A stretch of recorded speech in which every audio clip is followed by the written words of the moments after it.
ajma'in. Wa ba'd. Alhamdulillah, kita bersyukur kepada Allah Subhanahu wa ta'ala atas segala nikmat yang Allah Subhanahu wa ta'ala berikan kepada kita, sehingga pada malam hari ini Allah Subhanahu wa ta'ala masih memberikan kepada kita inayah serta taufiknya, sehingga kita bisa berkumpul di masjid yang mulia ini dalam rangka kajian rutin setiap hari Ahad malam Senin. Dan kita mohon kepada Allah Subhanahu wa ta'ala agar Allah Subhanahu wa ta'ala senantiasa terus memberikan rahmat, inayah dan taufiknya kepada kita semuanya, sehingga kita terus bisa bertakwa kepada Allah Subhanahu wa ta'ala. Selawat juga salam marilah kita perbanyak kepada Rasulullah sallallahu alaihi wasallam, karena dengan memperbanyak selawat kepada Rasulullah sallallahu alaihi wasallam, Allah akan angkat derajat kita, dan yaumil kiamat kelak Allah akan berikan syafaat Nabi dengan izinnya. Yang saya hormati Bapak Sekda PDM Aceh Tamiang, Bendahara, kemudian juga hadir Ketua Ranting Rantau, Kepala SMP Muhammadiyah juga hadir, PKI Masjid, Bapak-bapak yang kami muliakan dan kami hormati. Kita lanjutkan tafsir kita, masih surat Al-Ahqaf ayat yang ke-7. Iya, ayat ke-7 ya. Sambungan ya. A'udzu billahi minasyaitonir rajim. Wa idza tutla 'alaihim ayatuna bibayyinatin qala alladziina kafaru lil haqqi lamma ja'ahum hadza sihrun mubin. Dengan nama Allah Maha Pengasih Maha Penyayang. Dan apabila dibacakan kepada mereka ayat-ayat kami yang menjelaskan, berkatalah orang-orang yang mengingkari kebenaran ketika kebenaran itu datang kepada mereka, ini adalah sihir yang nyata. Ya, di ayat yang ke-7 ini Allah Subhanahu wa ta'ala masih menjelaskan perihal keadaan dakwah Nabi sallallahu alaihi wasallam di Mekah, khususnya kepada orang-orang kafir Quraisy.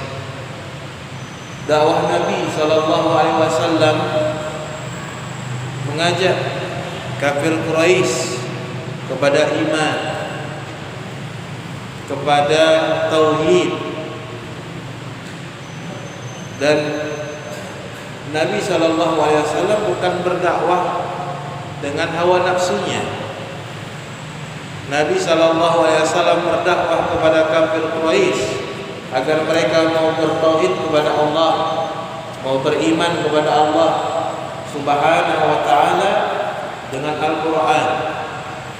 Maka Allah ceritakan, wa idza tutla 'alaihim ayatuna bibayyinatin, dan ketika dibacakan kepada orang-orang kafir Quraisy itu ayat-ayat kami, qala alladziina kafaru, maka kafir Quraisy di zaman Nabi sallallahu alaihi wasallam mereka berkata lil haqqi, kata li tafsir maknanya Al-Qur'an. Mereka mengomentari Al-Qur'an yang dibacakan Nabi sallallahu alaihi wasallam. Apa kata mereka? Lamma ja'ahum, ketika Quran itu dibacakan oleh Rasulullah sallallahu alaihi wasallam, disampaikan kepada mereka agar mereka beriman, agar mereka bertauhid kepada Allah Subhanahu wa taala, mereka malah mengatakan ada sihrun mubin. Ini adalah sihir yang nyata. Jadi mereka tidak percaya kalau yang dibacakan Nabi sallallahu alaihi wasallam dari Allah Subhanahu wa taala. Mereka tidak meyakini itu adalah wahyu Allah Subhanahu wa taala. Malah mereka mengatakan itu adalah sihrun mubin, sihir yang nyata. Karena sihir itu kata Nabi sallallahu alaihi wasallam itu termasuk bayan. Kata Nabi sallallahu alaihi wasallam, innal bayana minas sihr. Sesungguhnya bayan, kalam, ucapan yang fasih, ucapan yang fasih, perkataan yang lancar, fasih, itu keadaannya seperti sihir. Makanya enggak semua orang diberikan hidayah oleh Allah memiliki bayan yang cukup fasih. Kita tahu ada ustaz kondang, dia kalau berbicara itu seperti dihipnotis gitu. Iya kan? Bicara, kalau dia lagi bicara itu jutaan yang dengar. Kenapa? Kata Nabi, innal bayana minas sihr. Sesungguhnya penjelasan, kalam yang fasih, ucapan-ucapan yang fasih itu termasuk bagian dari sihir. Makanya orang-orang kafir Quraisy menganggap yang diucapkan Nabi sallallahu alaihi wasallam, yang didakwahkan kepada mereka itu bukan wahyu Allah, tapi itu termasuk sihir. Karena banyak orang yang terhipnotis oleh Nabi sallallahu alaihi wasallam. Oleh karenanya, ikhwani fiddin rahimani wa rahimakumullah, makanya bayan itu ucapan yang fasih, kalam yang bagus, penyampaian yang bagus, itu bisa jadi sihir dia. Tapi kalau menyihirnya untuk kebaikan tidak mengapa. Tapi kalau sihirnya, ucapannya bagus, kalamnya fasih, tapi ingin mencampurkan antara hak dan batil, yang batil jadi hak, yang hak jadi batil, walaupun dia bayannya bagus, tapi itu tercela. Oleh karenanya, Bapak-bapak sekalian, orang-orang kafir Quraisy mengatakan inna hadza sihrun mubin. Ini adalah sihir yang nyata. Am yaquluna iftara. Qul inna iftaratuhu fala tamlikuna minallahi syai'a. Wa a'lamu bima yufidunahu fihi. Kafa bihi syahidan baini wa bainakum wa huwal ghafurur rahim. Bahkan mereka mengatakan dia Muhammad telah mengada-ngadakannya Al-Quran. Katakanlah, jika aku mengada-ngadakannya, maka kamu tiada mempunyai kuasa sedikit pun mempertahankan aku dari azab Allah itu. Dia lebih mengetahui apa-apa yang kamu percakapkan tentang Al-Quran itu. Cukuplah dia menjadi saksi antara aku dan antaramu, dan dialah yang Maha Pengampun lagi Maha Penyayang. Selanjutnya Allah terangkan lagi, kalau orang-orang kafir Quraisy yang didakwahkan Nabi sallallahu alaihi wasallam kepada iman dan tauhid dengan Al-Qur'an, orang-orang Quraisy mengatakan itu adalah ucapan engkau yang kau ada-adakan. Maka Allah perintahkan Nabi kita Muhammad sallallahu alaihi wasallam, "Qul," katakanlah ya Muhammad kepada mereka-mereka orang musyrikin Quraisy tadi, inibtartuhu, inibtaraituhu, kalau seandainya ucapan ini aku buat, artinya bukan dari wahyu Allah Subhanahu wa taala, bukan dari Al-Qur'an, bukan dari wahyu Allah Subhanahu wa taala kepadaku, aku ucapkan sendiri, aku ada-adakan sendiri, wala tamlikuna li minallahi syai'a, maka tidak akan ada yang kuasa menahan azab Allah Subhanahu wa taala kepadaku. Jadi Rasul tidak bisa dia menyampaikan ucapannya sendiri, tidak bisa dia berinovasi keluar dari wahyu Allah Subhanahu wa taala. Begitu dia keluar, maka akan diazab oleh Allah Subhanahu wa taala. Tidak mungkin Rasul menyampaikan pikiran dan ucapannya sendiri kecuali dari wahyu Allah Subhanahu wa taala. Maka yang Rasul katakan fala tamlikuna Ya, li minallahi sayang. Kalau itu ucapan aku tadi aku ucapkan sendiri dengan pikiranku, aku dakwahkan dengan inovasi diriku tadi, bukan dari wahyu Allah, maka Allah akan timpakan azab kepadaku dan kalian tidak akan bisa menahan azab Allah yang Allah timpakan kepadaku. Ini bukti ikhwani fiddin bahwa apa sekalian, kalau kita beribadah kepada Allah, mengamalkan perintah Allah, mengamalkan syariat Allah, Nabi saja tidak berani dia berinovasi dengan pikirannya sendiri dalam berdakwah kepada kafir Quraisy yang dia sampaikan wahyu Allah Subhanahu wa taala. Maka jangan sekali-kali kita berinovasi dalam syariat Islam ini. Karena sesungguhnya syariat Islam adalah syariat yang telah sempurna. Artinya kita tidak boleh berinovasi dalam amalan soleh kita. Dalam syariat Islam tidak ada inovasi. Tapi dalam dunia sebanyak-banyaknya kita berinovasi. Ya, menciptakan kamera, menciptakan mikrofon, jadi mic, ya, menciptakan apa itu bukan perkara yang tercela. Yang tercela adalah berinovasi dalam agama Islam ini, melakukan perbuatan yang tidak pernah diajarkan Nabi Sallallahu Alaihi Wasallam. Kemudian kata Allah Subhanahu Wa Taala, wa a'lamu bima tufiduna bih. Allah Maha tahu apa yang aku ucapkan, apa yang aku dakwahkan kepada kalian. Allah lah Maha tahu. Kalau itu bukan dari wahyu Allah, maka aku akan diazab oleh Allah Subhanahu wa taala. Maka kafa bihi syahidan baini wa bainakum. Maka cukuplah ya dengan Al-Qur'an itu. Bihi ini ahli tafsir mengatakan dengan Al-Qur'an tadi. Syahidan sebagai saksi baini antara aku dan antara kalian. Ya, wa huwal ghafurur rahim. Allah Maha Pengampun lagi Maha Penyayang. Insyaallah. Ini Allah tegaskan. Jadi Nabi itu mendakwahkan kepada yakni kafir Quraisy di Mekah adalah wahyu Allah Subhanahu wa taala. Bukan dari pikiran Nabi sallallahu alaihi wasallam sendiri yang dituduhkan oleh orang-orang kafir Quraisy di zaman Nabi sallallahu alaihi wasallam. Kemudian Nabi menjelaskan lagi.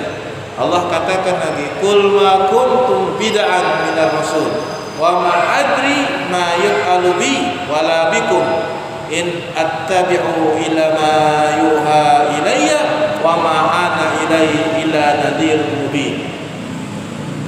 Katakanlah, aku bukanlah rasul yang pertama di antara rasul-rasul, dan aku tidak mengetahui apa yang akan diperbuat terhadapku dan tidak pula terhadapmu. Aku tidak lain hanyalah mengikuti apa yang diwahyukan kepadaku, dan aku tidak lain hanyalah seorang pemberi peringatan yang menjelaskan. Ya. Qul, katakan ya Muhammad kepada orang-orang musyrikin kafir Quraisy, ma kuntum bid'ah. Sesungguhnya aku bukanlah rasul yang bid'ah. Ini bid'ah ini baru di dalam Al-Qur'an. Bid'ah. Bid'ah secara bahasa. Sesungguhnya aku bukan rasul yang baru. Bid'ah itu artinya tidak ada contoh sebelumnya. Aku bukan rasul yang pertama kali, kata Nabi sallallahu alaihi wasallam. Katakanlah sesungguhnya aku bukan rasul yang pertama yang diutus oleh Allah ke muka bumi ini. Qul ma kuntum bid'an. Aku bukanlah rasul yang paling pertama, rasul yang bid'ah di muka bumi. Artinya ada rasul sebelum Nabi sallallahu alaihi wasallam. Ada yakni contoh yang Allah berikan kepada kita, rasul sebelum Nabi sallallahu alaihi wasallam. Ya, maka bid'ah secara biasa boleh juga kita katakan. Bid'ah secara bahasa, mikrofon bid'ah, mobil bid'ah, ya kan?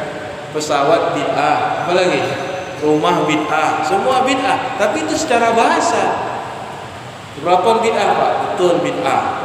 Insyaallah bid'ah. Secara bahasa, tapi belum tentu secara syariat. Ya, karena mobil tidak ada di zaman Nabi sallallahu alaihi wasallam. Pesawat tidak ada di zaman Nabi sallallahu alaihi wasallam. Orang naik haji, ya kan? Pergi pakai pesawat, bid'ah. Tapi secara bahasa, bid'ah secara bahasa tidak mengapa. Hukumnya halal. Bahkan disuruh kita memperbanyak bid'ah secara bahasa. ya kan? Tapi yang dilarang bid'ah secara syariat. Tak boleh kita buat bid'ah. Rasul saya tidak berani menyampaikan dakwah selain daripada apa yang diwahyukan oleh Allah Subhanahu wa taala. Takut diazab Rasul. Sempat dia sampaikan yang bukan apa yang diwahyukan oleh Allah, langsung turun azab.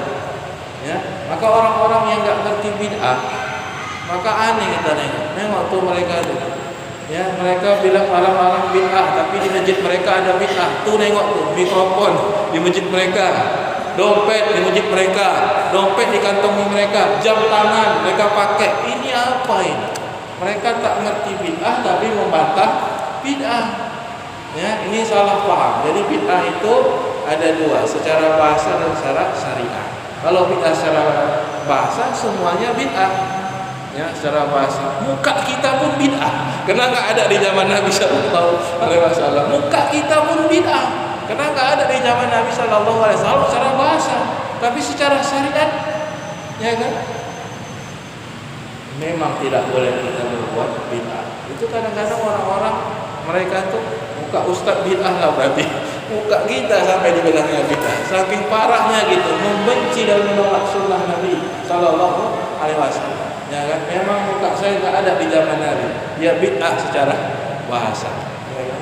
Tapi tidak secara syariat. Allah sebutkan Allah ciptakan manusia, jin dan manusia untuk beribadah kepada Allah Subhanahu wa taala.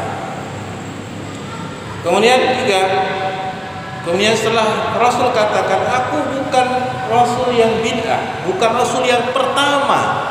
Wa ma adri ma yuf'alu bi wala bikum.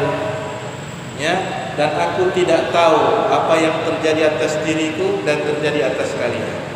Artinya Rasul enggak tahu dia di muka bumi ini yang terjadi akan datang untuk diri beliau, yang terjadi akan datang untuk diri kita tidak tahu di dunia ini ataupun di akhirat. Rasul telah dijanjikan oleh Allah Rasul masuk ke dalam surga. Jangan kita katakan Rasul saja belum tentu masuk surga. Ini dah parah kali. Rasulullah nanti yang membuka pintu surga, kata Allah Subhanahu wa taala. Rasul yang membuka pintu surga, kok Rasul yang enggak masuk surga? Aneh kali, ya kan? Rasul yang pertama kali membuka pintu surga itu, kemudian baru umatnya masuk. Dari mana pula yang buka pintu tak masuk surga? Makanya aneh-aneh pemahaman ini. Makanya Bapak-bapak sekalian, ya, adapun di akhirat Rasul sallallahu alaihi wasallam tahu tentang dirinya dan tahu tentang umatnya. Artinya ada umatnya dimasukkan dalam surga, kemudian ada umatnya dimasukkan dalam neraka. Sedangkan Rasul tahu Allah janjikan dirinya dimasuk ke dalam surga. Maka jangan ada statement lagi Rasul pun tak jelas masuk surga atau neraka, apalagi kita. Ini orang yang ngomong ini kita panggil tunjukkan di Al-Quran. Kalau memang enggak mau juga kita ruqyah. Kita ruqyah. Auzubillah, biar hilang setannya. Ya. Oleh karenanya Bapak sekalian, ya. Jadi wa ma adri ma yuf'alu bi wala bikum. Sesungguhnya aku tidak tahu apa yang terjadi atas diriku di dunia ini. Tak tahu Nabi hijrah, tak tahu Nabi akan diserang, tak tahu akan Nabi diusir, tak tahu akan Nabi akan sakit, tak tahu Nabi akan mendapatkan ini kecuali yang dikabarkan oleh Allah Subhanahu wa taala. Itu juga kita tak tahu tempat kita meninggal di mana. Kita tak tahu kita akan wafat di mana, ya. Meninggal di mana, wafatnya di mana kita tidak akan tahu. Kapan hujan turun kita tidak tahu, ya. Di bumi mana kita meninggal. Cuman kata para ulama, kalau bisa mintalah meninggal di Madinah. Walaupun jauh pajaknya. Kenapa? Karena kata Nabi, dari tempat kita lahir saat di akhir kita meninggal itu diukur. Kalau lahirnya di Kuala Simpang, meninggal di Kuala Simpang kan dekat ukurannya. Maka kata Nabi, itulah seluas itulah surga diberikan kepadanya. Tapi kalau antum lahir di Kuala Simpang, meninggalnya di Madinah, itu luar biasa. Seluas itulah. Makanya saya minta kepada Allah supaya saya meninggal di Madinah. Tak payah iwan-iwan takziah lagi ke rumah saya. Ya kan, minta saya meninggal di Madinah. Ya, supaya agak jauh Allah tarik, ya kan? Meninggal di kota Nabi sallallahu alaihi wasallam. Banyak yang minta doa tu. Umar dikabulkan oleh Allah supaya meninggal di kota Nabi sallallahu alaihi wasallam. Ya. Kemudian kata Allah Subhanahu wa taala, in attabi'u ila ma yuha ilayya, dan katakan kepada mereka, tidaklah aku ikuti kecuali apa yang diwahyukan oleh Allah Subhanahu wa taala kepadaku. Wa ma ana ila nadhirun mubin, dan tidaklah aku kecuali aku hanya sebagai orang yang memberikan peringatan. Masya Allah, Nabi hanya memberikan peringatan. Nabi sama dia, butuh makan, butuh minum. Kalau sakit juga Nabi Shallallahu Alaihi Wasallam, ya begitu. Melainkan aku hanya nadhirun mubin, berikan peringatan. Kemudian Allah Subhanahu Wa Taala berfirman, Qul ara'aytum in kana min indillahi wa kafartum bihi wa syahida syahidun min bani Israil ala mislihi fa amana wastakbartum innallaha la yahdil qaumadh dhalimin. Katakanlah, terangkanlah kepadaku bagaimanakah pendapatmu jika Al-Quran datang dari sisi Allah, padahal kamu membalinya, dan seorang saksi dari Bani Israel mengatakan kebenaran yang serupa dengan yang tersebut dalam Al-Quran, lalu dia beriman, sedang kamu menyombongkan ini. Sungguhnya Allah tiada memberi petunjuk kepada orang-orang yang zalim. Baik, masya Allah. Jadi Allah perintahkan lagi Nabi kita Muhammad sallallahu alaihi wasallam, Qul ara'aytum, katakanlah ya Muhammad, bagaimana menurut mereka, in kana min indillah, kalau Al-Qur'an ini memang datang dari Allah, ya, wa kafartum bih, kalian juga akan mengkufurinya, kalian juga akan mengingkarinya. Wa syahidun min bani Israil, telah datang seorang saksi, ya, dari kalangan Bani Israil. Saksi di sini para ahli tafsir berbeda. Ada yang mengatakan Abdullah bin Salam, karena ada hadis yang menurut di dalam surat Al-Fath yang telah lewat, unzila fihi, ya, ayat ini turun kepada Abdullah bin Salam. Ya, ada lagi yang mengatakan ayat syahid dan saksi dari kalangan Bani Israil ini adalah Nabi Musa alaihi salatu wasallam. Namun yang rajih, yang paling kuat menurut pendapat ahli tafsir adalah saksi dari kalangan Bani Israil ini, pendapat jumhur ulama ahli tafsir adalah Nabi Musa alaihi salam. Jadi seorang saksi dari Bani Israil adalah Nabi Musa alaihi salatu wasallam. Ini yang kuat, pendapat yang paling kuat. Karena memang walaupun itu ayatnya berkenan tentang ayat ini, ya, tapi dalam ilmu usul tafsir yang namanya asbabul nuzul itu terbagi dua. Yang pertama asbabul nuzul yang sore, jelas dia sore, asbabul nuzulnya jelas. Yang kedua asbabul nuzul ghairu sore, kata ahli tafsir, yang asbabul nuzulnya tidak jelas. Jadi termasuk Abdullah bin Salam, asbabul nuzulnya para ulama ahli tafsir menilai tidak jelas.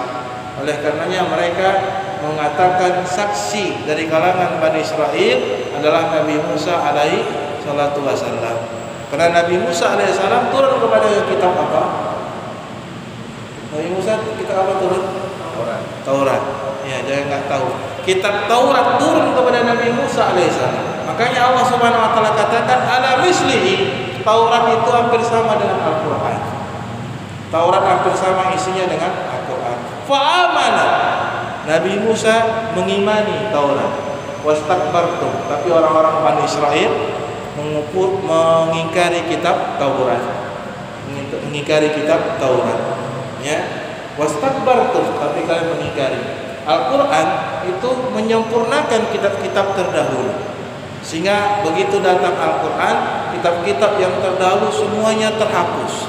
Apa yang ada pada kitab Taurat, Injil, Zabur dan sebagainya itu ada di dalam Al-Quran. Maka begitu datang Al-Quran, lima sadaku, Al-Quran membenarkan apa yang ada kitab sebelumnya dan lebih lengkap daripada kitab-kitab nabi-nabi yang sebelumnya. Ya. Kemudian kata Allah Subhanahu wa taala, innallaha la yahdil qaumadh dhalimin. Allah tidak akan memberikan suatu petunjuk kepada kaum yang zalim. Maksudnya, innallaha la yahdil qaumadh dhalimin. Sesungguhnya Allah Subhanahu wa taala tidak memberikan petunjuk kepada orang yang zalim Itu maksudnya orang itu kalau sudah melampaui batas, ya, melampaui batas, ditegur mengingkari, dia tidak akan bakal dapat hidayah dari Allah Subhanahu wa taala. Dinasihati bangkang, dinasihati bangkang, Allah tidak akan berikan hidayah kepada dia. Innallaha la yahdil qaumadh zalim. Sungguhnya Allah tidak akan berikan kaum yang zalim. Ini orang yang zalim. Ya, oleh karena kalau kita dinasihati oleh Allah dalam Al-Qur'an, dalam ayat-ayatnya kalau kita tunduk, terima, beriman dengan ayat Allah Subhanahu wa taala 100%. Ayat ini untuk saya. Maka kalau kita baca Al-Qur'an, jangan bilang nih saya enggak kena ayat ini. Ya kan? Ayat fasik, ayat kufur, ayat ini tak kena saya. Ini yang kena kawan-kawan saya semua. Jangan. Tapi jadikanlah ketika kita baca Quran, kata para ulama ahli tafsir, maka ketika kita baca Quran, kitalah yang pertama diajak bicara oleh Allah Subhanahu wa taala. Sehingga betul-betul kita takut kepada Allah Subhanahu wa taala. Innallaha la yahdil qaumadh zalimin. Masih ada waktu ya? Sepanjang ya. Baik. Kita lanjutkan. Wa qala alladziina kafaru, ya, lil ladzina amanu law kana khairan ma sabaquna ilaihi wa idza lam yahtadu bih fa sayaquluna hadza ifkun qadim. Dan orang-orang kafir berkata kepada orang-orang yang beriman, kalau sekiranya dia Al-Quran adalah sesuatu yang baik, tentulah mereka tiada mendahului kami beriman kepadanya. Dan karena mereka tidak mendapat petunjuk dengannya, maka mereka akan berkata, ini adalah dusta yang lama. Masya Allah. Jadi ini hujahnya orang-orang kafir, tapi hujahnya batil. Hujah mereka batil. Allah jelaskan hujah mereka. Wa qala alladziina kafaru lil ladziina aamanu. Orang-orang kafir mengatakan kepada orang-orang beriman. Mereka berhujah. Orang-orang kafir itu berhujah kepada orang-orang beriman. Maka al-haq dan batil selalu bertentangan. Biasa tuh, diskusi-diskusi, muzakarah itu biasa. Kita mempertahankan ilmu kita, dia pun mempertahankan pengetahuan dia. Ya, hujahnya batil. Wa qala alladziina kafaru. Berkata orang-orang kafir kepada orang-orang beriman. Apa dikatakan? Kalau Al-Qur'an ini baik, maka tentunya pemuka-pemuka Quraisy, Abu Sufyan, Abu Jahal, sebelumnya namanya Abu Hakam, orangnya bijaksana, kalau bicara fasih. Dan orang-orang kafir Quraisy itu orang-orang pintar itu. Suku Quraisy, pemuka-pemukanya itu orang-orang hebat-hebat. Ya, diplomatisnya kuat, bicaranya pandai, fasih. Ya, maka mereka meremehkan.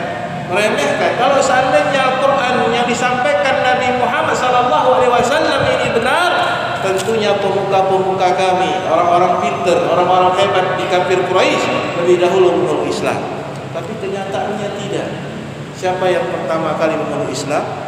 Bilal bin Rabah, Ammar ibn Yasir, orang-orang budak, a'immah, budak-budak. Betul tidak? Budak. Sampai Bilal itu disiksa. Ya. Maka dakwah Nabi SAW yang disampaikan, Nabi SAW berapa tahun di Mekah? 10 13 atau 10 tahun? 13 tahun. 13 tahun di Mekah, 10 tahun di Madinah. Nabi SAW sampaikan Al-Quran. Ternyata Al-Quran ini bukan masalah IQ. Profesor, dokter sekalipun bukan masalah IQ. Tapi Al-Quran ini, ya, bahkan bisa dipahami oleh seperti Bilal bin Rabah, dipahami oleh seorang budak sekalipun. Dakwah Nabi SAW 13 tahun di Mekah. Ternyata yang bisa memahami dakwah Nabi SAW hanya seorang budak. Maka orang-orang kafir Quraisy mengatakan, kalau ini benar, kami yang duluan, ya, yang mendahului daripada budak-budak itu tadi. Ternyata Al-Quran berpihak kepada orang-orang yang Allah berikan hidayah. Kalau profesor, doktor sekalipun, kalau dia tak dapat hidayah, tak bisa dia mendapatkan intifa, mengambil manfaat daripada Al-Quran itu. Tak bisa dia. Al-Quran itu diberikan kepada siapa saja. Buktinya ketika Nabi SAW menyampaikan dakwah, ternyata yang paham dakwah Nabi cuma Bilal bin Rabah dan beberapa orang-orang yang semuanya rata-rata kaum fuqara dan masakin, bahkan budak daripada orang-orang kafir Quraisy. Ya, apa kata Allah Subhanahu wa taala? Wa idza lam yahtadu bi, mereka tidak mendapatkan hidayah dari Allah Subhanahu wa taala dengan Al-Qur'an ini. Allah tak berikan hidayah kepada orang-orang kafir Quraisy tadi dengan Al-Qur'an ini tadi. Fasayaqulu, sehingga mereka mengatakan Al-Qur'an ini adalah yakni dusta yang telah lama. Ya kan? Ifkun qadim, pendustaan yang telah lama. Luar biasa Bapak sekalian. Ya, maka mintalah kepada Allah Subhanahu wa taala agar Allah Subhanahu wa taala berikan hidayah kepada kita, petunjuk jalannya, sehingga kita bisa terus mendapatkan hidayah dari Al-Qur'an, dari sunnah Nabi sallallahu alaihi wasallam. Makanya kenapa kita membaca ihdinas siratal mustaqim itu hampir tiap hari dalam salat? Karena butuhnya kita, hajatnya kita kepada hidayah Allah Subhanahu wa taala. Tunjukilah kami jalan yang lurus. Siratal ladzina an'amta 'alaihim, jalan yang Kau telah berikan nikmat kepada mereka, bukan jalannya orang-orang yang sesat, apalagi jalannya orang yang Kau murka. Maka ketika kita bapak-bapak, ketika kita sholat dalam membaca ihdinas siratal mustaqim, khusyukkan hati kita, karena hakikatnya kita sedang berdoa meminta petunjuk Allah Subhanahu wa taala. Ihdinas siratal mustaqim, seriuskan hati kita. Posisi kita sedang meminta kepada Allah agar Allah berikan hidayah kepada kita. Sebab kalau Allah cabut hidayah kita, selesai. Ya, kita mungkin sama seperti orang-orang yang berbuat maksiat dan kefasikan. Karena Allah berikan hidayah kepada kita, kita bisa kumpul di masjid ini, kita bisa sholat berjamaah, kita bisa mempelajari Al-Quran, kita bisa mempelajari sunnah. Itu karena hidayah dari Allah Subhanahu wa taala semata-matanya, bukan dengan kekuatan kita. Kemudian selanjutnya disebutkan waman qablihi kitabun Musa imaman wa rahmatan wa hadza kitabun musaddiqan lisanan arabiyyan liyunzira alladziina zalamu wa busyra lil muhsinin. Dan sebelum Al-Quran itu telah ada kitab Musa sebagai petunjuk dan rahmat. Dan ini Al-Quran adalah kitab yang membenarkannya dalam bahasa Arab untuk memberi peringatan kepada orang-orang yang zalim dan memberi kabar gembira kepada orang-orang yang berbuat baik. Ya. Jadi Al-Quran itu isinya busyra, memberikan kabar gembira kepada orang-orang yang beriman, memberikan kabar yakni celaka kepada orang-orang yang ingkar kepada Allah Subhanahu wa taala. Al-Quran isinya itu busyra, berikan rahmat sebagai rahmat kepada kita, imaman sebagai petunjuk atas kita tadi. Ya, sama seperti kitab yang diturunkan kepada rasul-rasul sebelumnya, seperti Musa alaihissalatu wassalam. Sama. Jadi Al-Quran ini sangat kita butuhkan untuk kita pelajari, kita dalami, bahkan kita amalkan. Karena dengan Al-Quran inilah Allah berikan yakni rahmat, Allah turunkan rahmat kepada kita, Allah berikan hidayah kepada kita, kita mendapatkan busyra, kabar gembira dan peringatan dari Allah Subhanahu wa taala kalau seandainya kita berbuat maksiat dan dosa. Kemudian Allah Subhanahu wa taala katakan wa hadza kitabun musaddiqun, ya, dan inilah kitab pembenaran terhadap kitab-kitab sebelumnya, lisanan Arabiyyah, yang diturunkan dalam bahasa Arab. Jadi Rasul sallallahu alaihi wasallam mengucapkan Al-Qur'an dengan bahasa Arab, Arab yang fasih, bukan Arab amiyah, bukan Arab pasaran, tapi Arab yang fasih. Nabi sallallahu alaihi wasallam sampaikan lisanan Arabiyyah, ucapan yang fasih, bahasa Arab yang fasih, liyunzira bihi, agar memberikan peringatan kepada umatnya, ya, ini Muhammad sallallahu alaihi wasallam. Maka orang yang zalim mendapatkan peringatan, orang yang beriman mendapatkan yakni kabar gembira dari Allah dan Rasulnya. Kemudian Allah Subhanahu wa taala katakan, innal ladzina qalu rabbuna Allah tsumma istaqamu fala khaufun 'alaihim wala hum yahzanun. Sesungguhnya orang-orang yang mengatakan Tuhan kami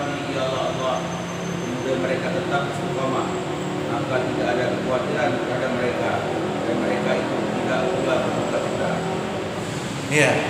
Innal ladzina qalu rabbuna, mereka-mereka yang mengatakan Rabb kami adalah Allah.